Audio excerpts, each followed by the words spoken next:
Okay, Cash Duck Bowcraft here. We're going to go ahead. I've got the bow from my last video sanded down a little bit, cleaned up.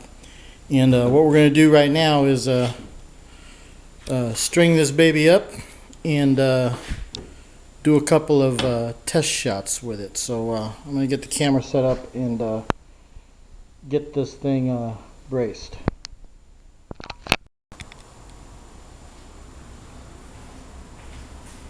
Okay, I've got the string on the bow, and I'm going to try to brace this thing right now. Hopefully it will go.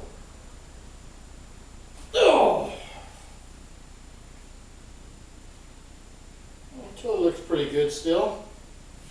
Looks like it's pretty lined up.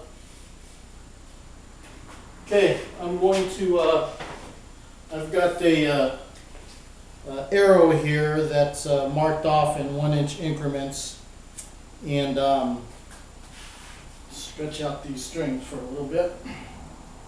The brace height's just over 4 inches, and going to see what we could pull back on this thing.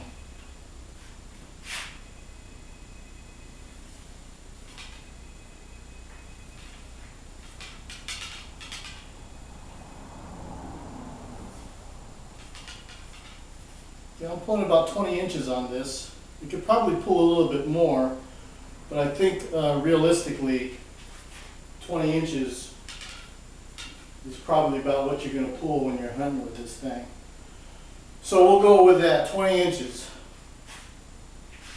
So I'm going to put it on the tree right here. Weigh this bow and see what we get.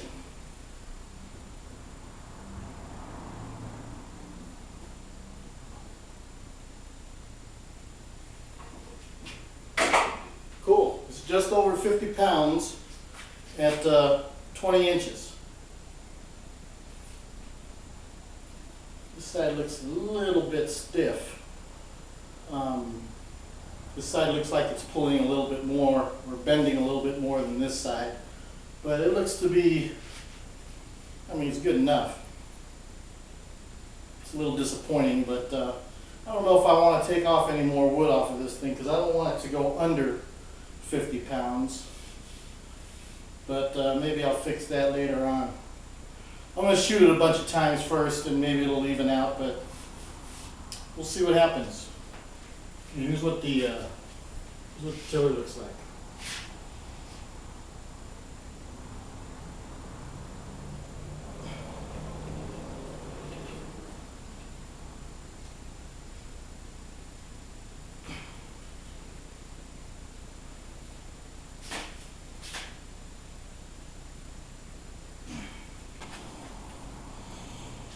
Okay, I'm going to be shooting at that target just outside the door there. We're probably about 6 yards away. So here's the first shot. I've got the bow marked off with tape. The end of the tape, or the near end of the tape, is 19 inches, and the further end of the tape is 20 inches. So when I pull back, I'm going to be eyeballing this and see exactly where it is I'm pulling.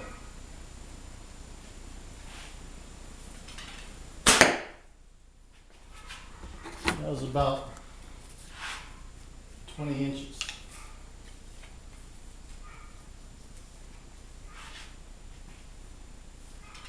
Pretty good. These are aluminum 2117 arrows. And they're about 28 inches long. Shooting off my hand.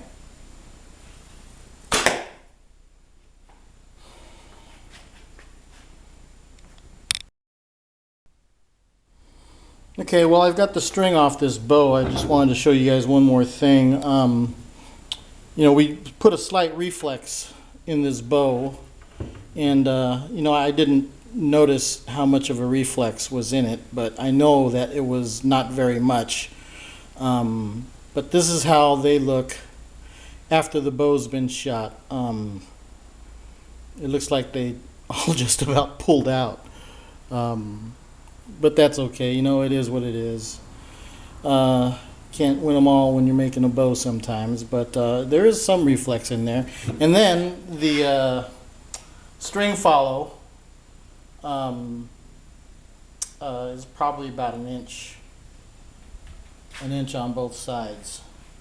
But usually after I shoot, I always try to bend the limbs back straight again when I store the bow. That way, you know, the bow will be flat the next time I string it. So that's one thing.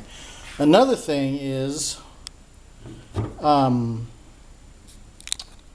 see if I can set this thing down here, is I went, and what I thought that I would do is back this bow, at least partially, with rattlesnake.